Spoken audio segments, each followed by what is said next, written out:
So you're a service business and you want to learn more about value added service. Let me break it down for you this way. If you're going to do any kind of a service at the customer's home, you want to send a pre appointment letter.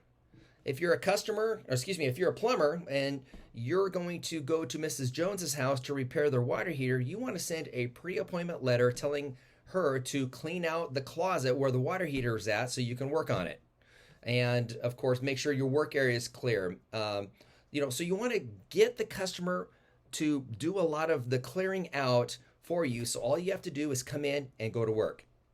And plus, it's good on the customer side because they know what to do to prepare for your visit.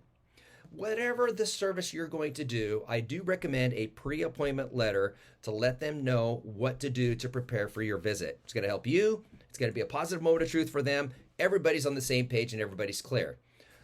Now, when you show up to the house, make sure you, if you're the technician or your technicians are uniformed and they have clean uniforms.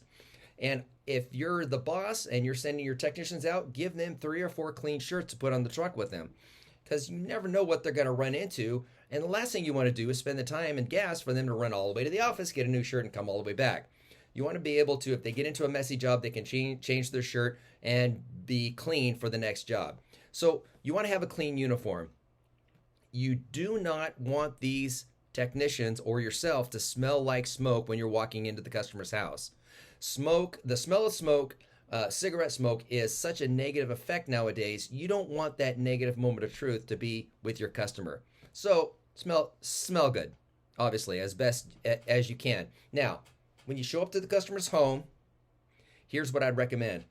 Have a mat, a little 2 by 3 foot mat, some sort of mat you got rolled up under your arm. You got some shoe coverings in one hand. You got the clipboard in the other. You're ringing the doorbell. Step back 3 feet.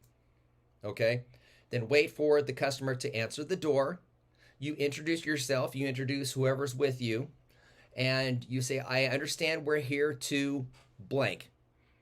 Work on your water heater. Clean your carpets. Change your furnace filter. Whatever that is. I see we're here to do this.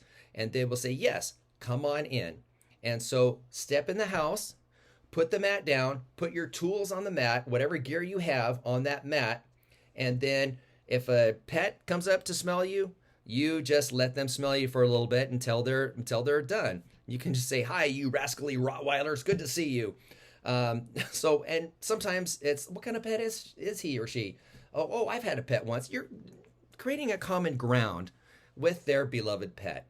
So once inside, you want to let the pets get to know you. Now, 3 things. Tell them what you're going to do. So you walk through to the job with them. Tell them what you're going to do. And then while you're doing the job, tell them what you're doing. And then when you're done with the job, tell them what you've done. Tell them what you're going to do. Tell them what you're doing. Tell them what you've done. Those 3 things are going to be important in the service business because that keeps communication open. So the customer is going to walk through with you. You're going to say, okay, I understand we're here to fix your water heater. What do you see? And so he or she's going to tell you the problem.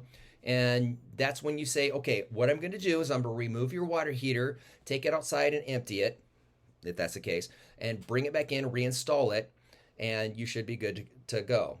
Okay? She signs your invoice to approve the job and the price you're quoting. Now, you do the job. Now, one thing to remember that mat you put down, all of your tools, all of your gear, even if you're wearing a jacket, that goes on the mat by the door. All right? Anything goes by the door so you don't forget anything. So can you imagine? You're off to the next job. Customer says, hey, you forgot your drill over here. So now you got to pull off the job, go all the way back, get your drill because you need it, and you got to go all the way back to the next job. Put everything by the door on the mat. That's going to help you remember to pick everything up as you leave, going back to the job. So you're changing the water heater. You're disconnecting it. Now, you can tell the customer, now, I've noticed there's a big rusty pipe here. Would you like me to replace that? I do have it on the truck. Yeah, go ahead. And now it's going to cost another $15 for us to do that. Are you okay with that? Yeah, okay. We will go ahead and do that. Sign here. We're going to go ahead and add that on there. So you're telling them what you're doing. Or if nothing is going on, you can say, well, looks like we got everything pulled. Everything's looking good. We're going to go ahead and clean it outside and go ahead and reinstall your water heater. Great. And so you reinstall it, you do whatever service you're doing, and then you put all your tools to the door, you double check everything, and then you take all your tools out and you come in and you say, looks like everything went well. I went ahead and did this. I did this. I replaced the pipe like we talked about. I did notice that there was maybe a possible leak, so I went ahead and resealed that for you to make sure there's no problems at all. That's a positive moment of truth, and they appreciate that. So that's telling them what you've done. You collect the money, you thank them, and then you leave. And now, after the job is done, I recommend a follow-up letter, an email saying thank you. Please leave a review or some feedback either with us or this link where they can leave a review on our website. And of course, we look forward to seeing you the next time you need us. And then maybe 6 months, I recommend maybe a year. We don't want to inundate them too much with anything, with a lot of emails. We all get too many emails. We all get too many texts. We all get the junk mail. Let's keep that to a minimum. Let's be polite. Let's be sensitive on their email privacy. So after about a year, you could say, it's up to you.